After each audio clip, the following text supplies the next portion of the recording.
Welcome to Action Coach's Business Spotlight Series. I'm Rich Wainwright, business coach, trainer, and speaker, and I'm pleased to be shining the spotlight today on Jon Honeyball from Woodleyside IT. Welcome to the series, Jon. Good afternoon. Fabulous. Well, to get us going, would you like to tell us about your business? Okay, Woodleyside IT is a product test lab, basically. We specialize in consumer electronics. Examples of products that we specialize in is laptops, tablets, smartphones, printers, IoT devices, security cameras, networking devices, security software. Just basically, if it has a CPU in it, then we're in that space, and we look at consumer area and up into business area as well. And so clients come to us to have a deep understanding of what their product is doing or what competitive products are doing. And so we have to take a full outside inwards view of what a particular product is, how it works, how to evaluate it, because most of the things that we're testing and most of the factors in the things that we're testing are not defined by international standards. So if you were testing electrical safety, for example, there's a set of very defined protocols to define a pass or a fail. That doesn't apply to something like keyboard feel on a laptop. So a small amount of what we do is to ISO IEC specifications. A medium amount is what you might consider national or internationally understood methods. So there are capabilities and technologies for measuring the color performance of a laptop screen, for example, and particular pieces of equipment that people would use. And so if we say we use A and B and C, then people would know what we're talking about. And the majority of the rest of what we do is defined methods that we have developed over many, many years and have 17025 accreditation for it. Okay, and you mentioned over many, many years. How long has the business been going? I was actually just trying to work it out. 1990, so we're in 30, coming up for 33 years. Oh, fantastic. It's been a lifetime's work, basically. Yeah. Yeah. And coming up for, is there a significant anniversary around it? Is it, do you remember the date, the month? It was summer of 1990. Yeah. I don't know, for some business owners I work with, they know the dates of their business formation like they would their sons and daughters. Yes. I suppose, yeah, some of my friends now, yeah, I think they're about 20. No, it was summer of 1990. Yeah, when I set up the firm. Fabulous. And what was your role then, and what's your role now? Is it the same role? Yes, I mean I'm director, owner, and CEO, and I run the place. My husband is also director and shareholder, and that's how it's been since the beginning. We've grown.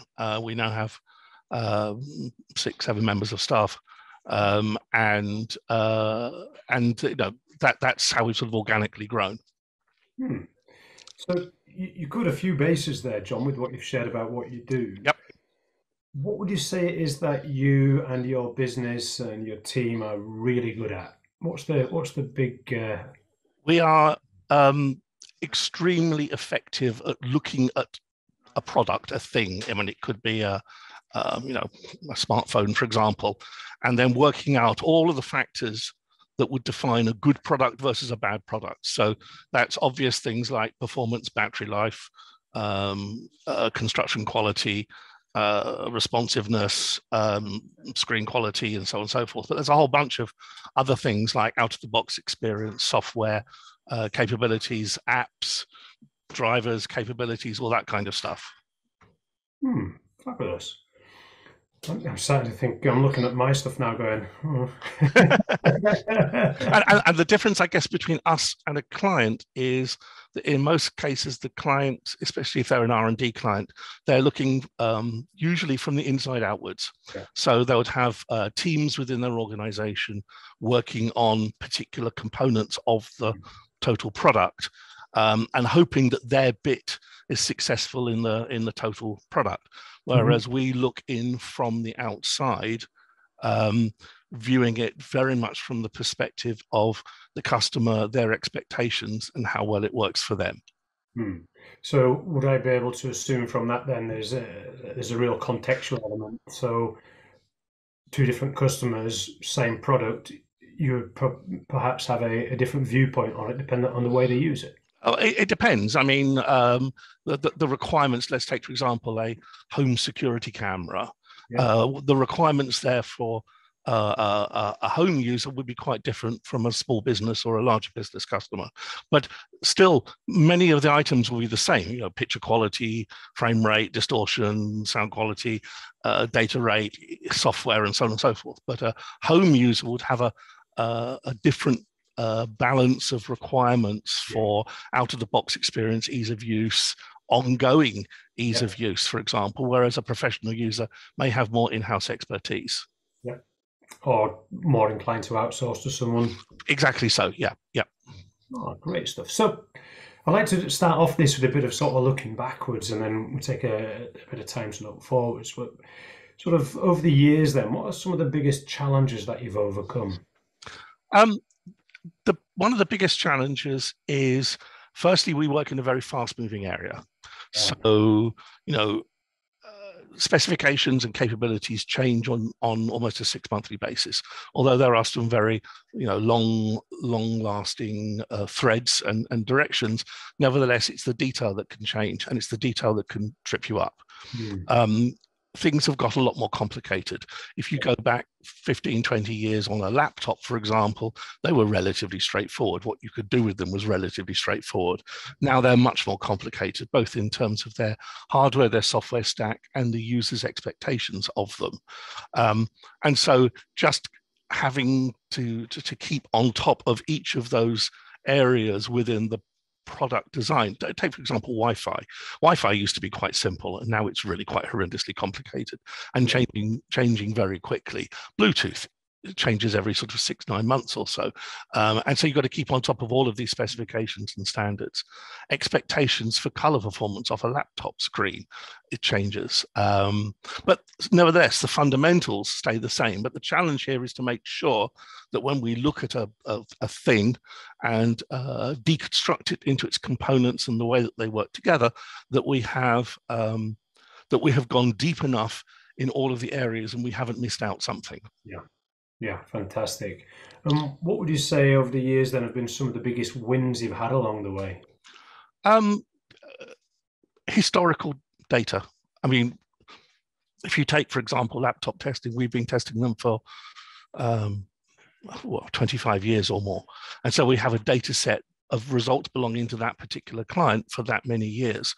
And so it is the big perspective. We also look at a lot of products across a very broad area in that kind of IoT computing, computer-related space. And so a client can come with us with a product type that we've never looked at before, but we apply the same methodology, the same thinking process into that product area. Again, totally grounded upon what the user expects, what the user should expect, what is a reasonable performance expectation, and so forth. You know, dive into it. So the wins there are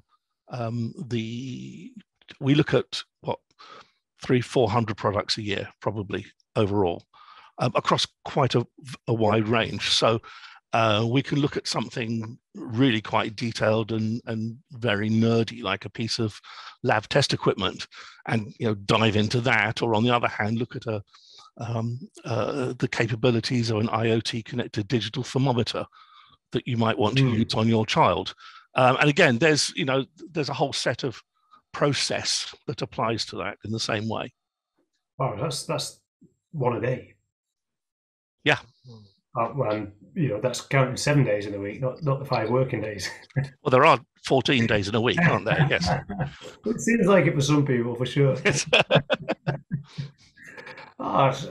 So that's some of the big key points there for any business, really.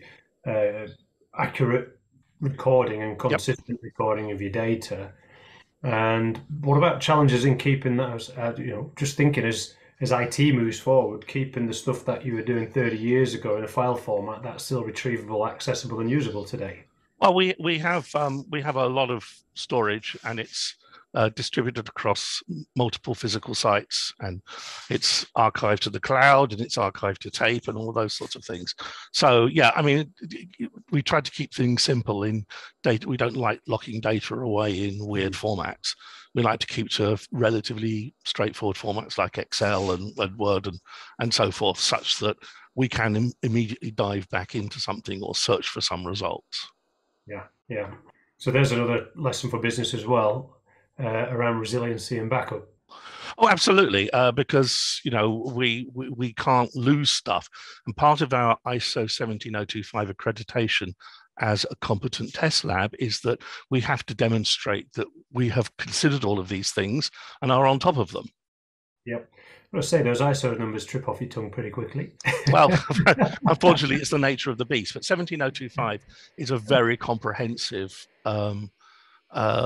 set of requirements and procedures for how you not only just run the process of the lab, but even down to how you handle HR matters, how you handle onboarding a new member of staff, how you handle with client complaints and issues and so forth. So 17025 is not a small thing to have to take on. Sure, sure.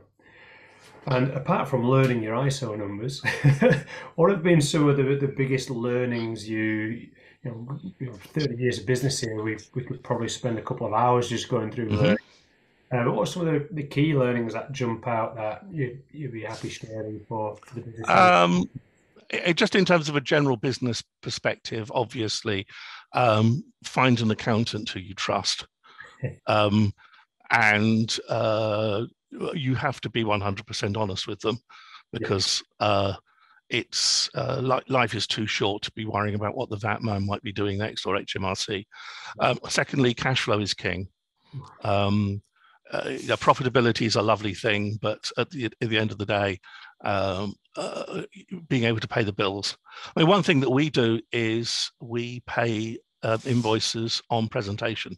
mhm, And I think our record at the moment is 47 seconds yeah, from one of our subcontractors submitting an invoice to us paying them. And what we have a broader, wider team of outside experts that we call upon on a weekly, fortnightly basis.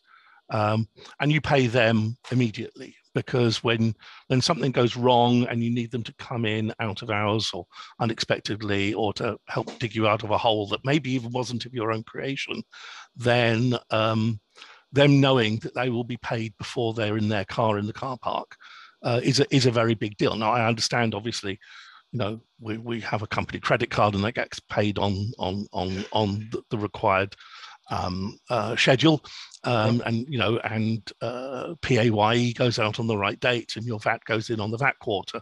But for suppliers that really matter to us, we pay on presentation of invoice. It's easier. You haven't got all of this stuff hanging over your head that you've got to try and remember to keep on top of. yeah, yeah, yeah. And as always, cash is king. I mean, Yeah, we look at the numbers. Was it 90% of businesses fail in their first year? Of the other 10%, 90% of them are gone within year five. You're in year 30. yeah, 30, 33 or so. Yes, 33. yeah. So probably in the percents of percents in terms of business. So there's a great lesson from a very successful long-lived business. Well, we're lucky that we have a small, very reliable, ongoing set of clients. We're pretty dark. We actually only put out a website when we got our 17025 accreditation, because that now became a public document at UCAS, UK Accreditation Service, telling the world what we were accredited for, and therefore we kind of had to slightly open the kimono and sort of say hello to the world. But almost all of our new work opportunities are through personal recommendation or through direct meeting. Very little comes to us because they found a website Yeah, with us on. yeah, yeah. Fantastic. So I love this question, because And off air, I've had some really interesting answers to this one over the years. And a lot of it's about hiring, weirdly enough. But if you could start again today, Mhm. what would you do differently? That's a very difficult question because um, it's the path not trodden. So, if I had done something differently in the past, where would I be now, as it were, with the business? And the answer is you simply don't know. But what you have to do is what I have hopefully done is recognize opportunities when they arise and not be afraid to embrace those opportunities.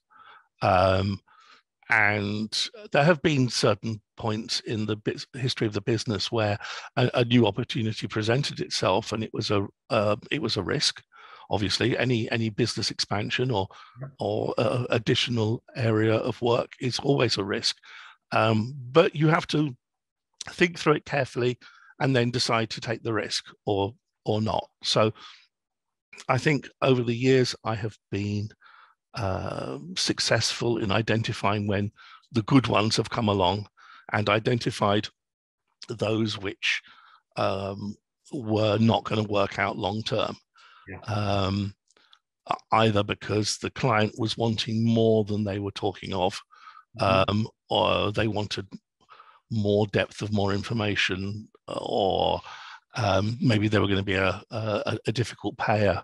or et cetera, et cetera. There's 101 reasons. Didn't quite smell right, I think. Mhm. And I think the identifying those opportunities and not being afraid to take those risks, I think, is the important thing. Otherwise, you don't go anywhere.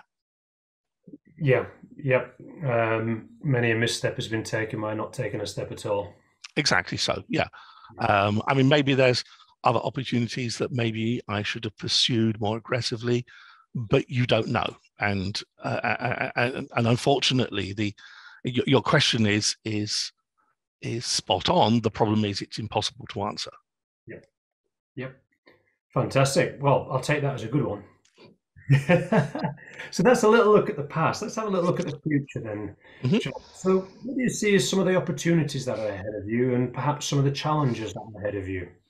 Opportunities for us are, I said, a little bit more of a public presence. Mhm. There are people who fly halfway around the world to come and talk to us. And that seems a little strange for a small team in hunting. At least it seems strange to me that people would do that from very well-known organizations. Um, and more of that is always good.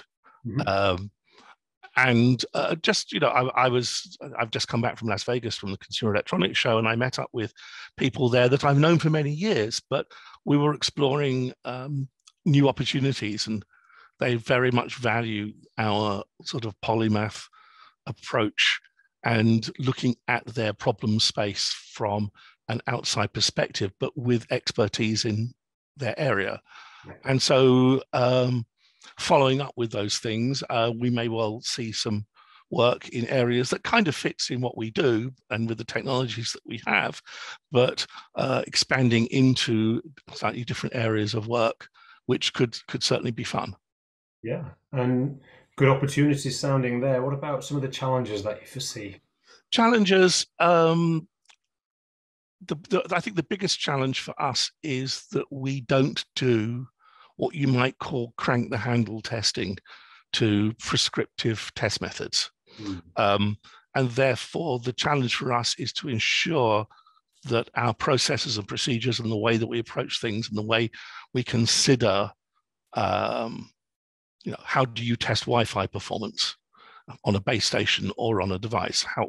What is a meaningful way of doing it? What's real world? What would mean something to the average user that they would understand? And so, in keeping on top of all of those is the big challenge because it's an increasingly complicated world.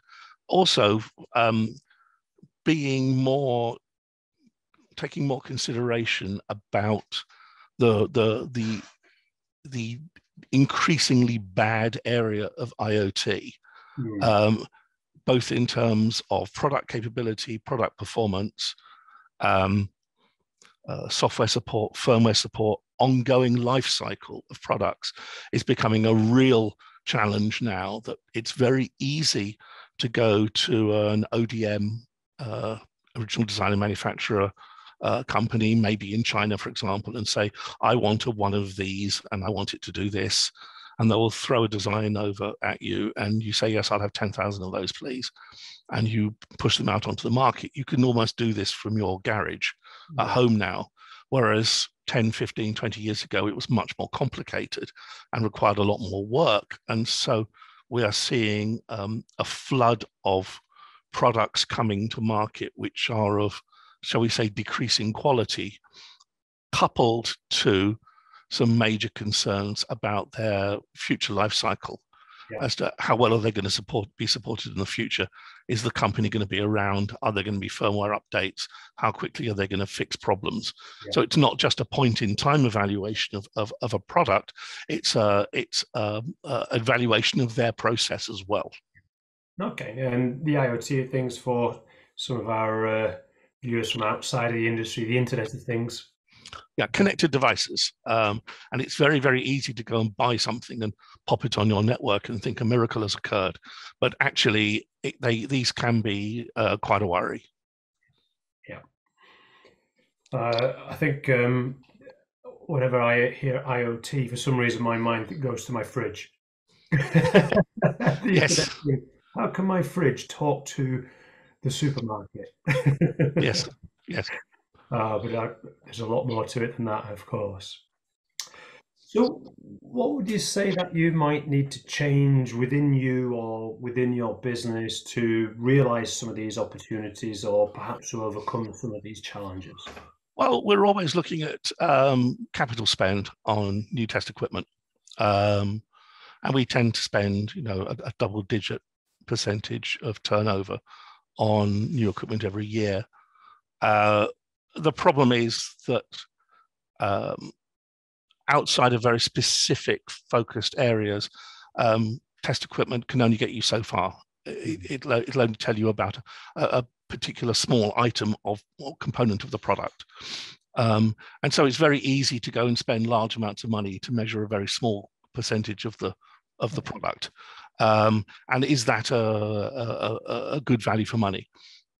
So again, always looking at the methodologies that the industry is pushing, and having the confidence and track record to be able to say, actually, I think this is not a very good method and we need to do better. Because a lot of international standards and international methods are for the convenience of the industry rather than for the precise evaluation of the quality of the product. Right. And it kind of pains me to say that. I don't want to say that from the sounding like quite an objectionable point of view. It's just history shows that outside of the obvious areas of electrical safety, product safety, plastic flame retardant, EMC testing, and so on and so forth, where there's an international prescriptive requirement, a lot of test methodologies are actually not very good. And so having trying to stay on top of that is certainly something that keeps me awake at night. I'd skip that question, but yeah, I can understand that. Is there a sense of there's the turkeys aren't voting for Christmas in some of these testing environments? What do you mean by that? That the testing's not so rigorous when it's the industry that are trying to sell products, so the testing isn't. There can be quite a lot of hand waving, yes, and but yes, isn't it a fabulous X or Y? And you say yes, but it's actually very bad at A, B, and C. And they say yes, but look at the X and the Y, and we say yes, but the A and the B and the C are the real problems here. Because again, as I said at the beginning, an awful lot of R&D and development is inward looking outward. Did my camera on this tablet, is that better than the camera from our competitor on their tablet? Or is the print quality on my printer better than the market leader in that sector? Without actually looking at the whole totality of the product. of which obviously in that particular case, print quality was very important, but so is ink consumption, so is paper handling, so is power consumption, so is out of the box experience, so is software, and so on and so forth. So if you're not careful, you can end up micro arguing over small components without looking at the big picture, because manufacturers tend to be quite bad at looking at the big picture. Interesting. No, thank you Whatever area that is. for that extra context. So, just before we start drawing to a bit of a close, what comes to mind for you, Jon, when you think about success? Well, I guess, the obvious small business item of, are we still in business, and is there some money in the bank, and can we pay all the bills? Which I know sounds a fairly sort of naive and flat answer, but at the end of the day, that's what we've all got to do, or else we need to shut the doors and go home. Success for us is measured in a number of ways, one of which is recognition of our work by our clients. And quite often, our clients won't even say, that was a really good piece of work, that was really interesting, that really opened our eyes. And one of the things, I train the team is, don't expect them to, warm smiles and handshakes. The most you can sort of ask for is they pay their invoice and they come back for some more work. And so setting that level of expectation, I think, is a definition of success. So keeping going, doing what we're doing, trying to do good work, trying to shake the tree, trying to make people think different. Yep. is success for us. Yeah, brilliant. And what would you say to anyone who's thinking about going into business? Do it, but go in with your eyes open. Yep. Have a plan. Know what you're going to do if it's not going to work out. Work out your. It's kind of one of those things whereby you can be good at something or bad at something.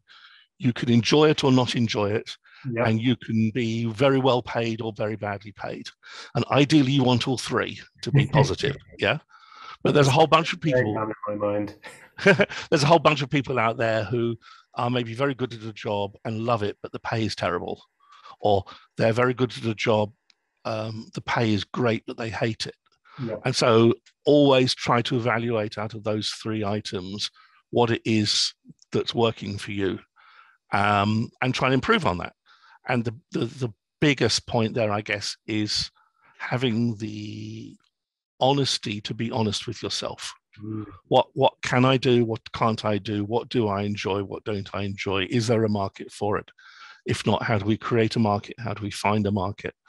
How do you get your voice heard out in the wider arena? And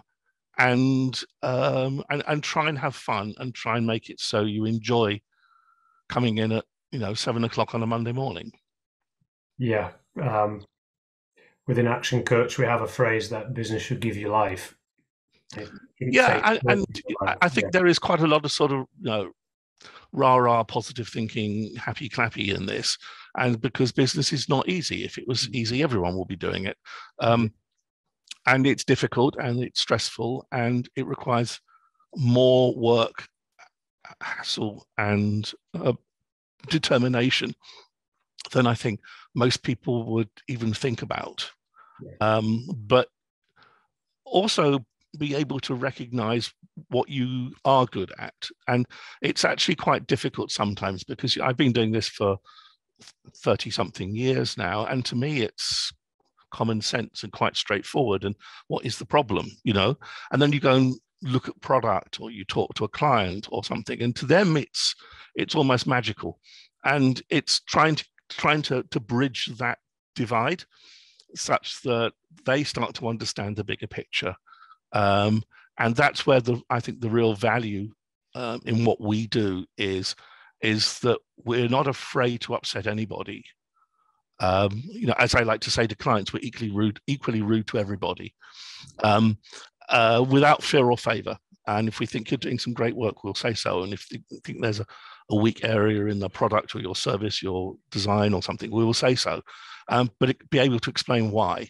You may or may not agree with us, but that's fine. And there's no bruised egos in this. But be aware that we've come to our way of thinking and process through an enormous amount of thought and worry and so forth.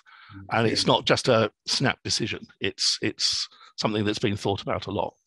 A world of just open, honest, and direct communication would be lovely, hey? That would be wonderful, yes.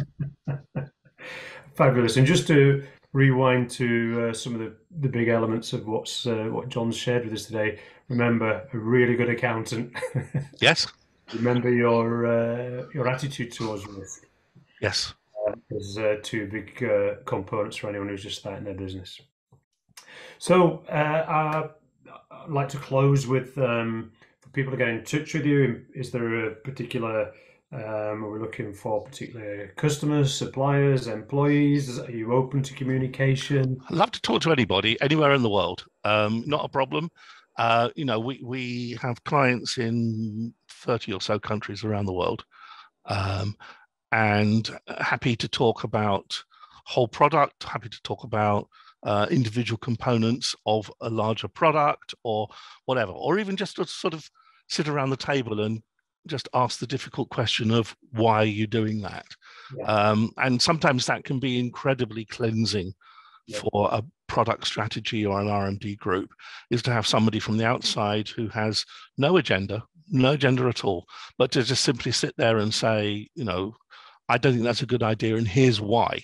And had you thought about that? And how does this fit into this? And why does this product not fit into the rest of your strategy? Or do you even have a strategy? Or, down to micro technical detail of very, very deep components in the space in which we work. But the important point is not necessarily the things that we look at, it's the way that we look at things. And that's what our clients find very potent. Fantastic, and what a fantastic place to draw things to a close. So, John, thank you. On behalf of our viewers, on behalf of Action Coach, on behalf of me, myself, I'd like to thank you and wish you all the very best for the future. No problem at all. And if anyone wants to get in contact with me, then lab@woodleyside.com, email, or directors@woodleyside.com. We're in Huntingdon, near Cambridge, and we have a phenomenally good coffee machine. And always happy to have a chat with someone who's passing. I can hear the flights being booked. No problem. We will be sharing all those details across the various channels that will be broadcasting this. And well, thank you, John. I look forward to doing the same again. For 66 years, shall we? Sure, let's go for that. Why not? Fabulous. Thank you. Thank you very much.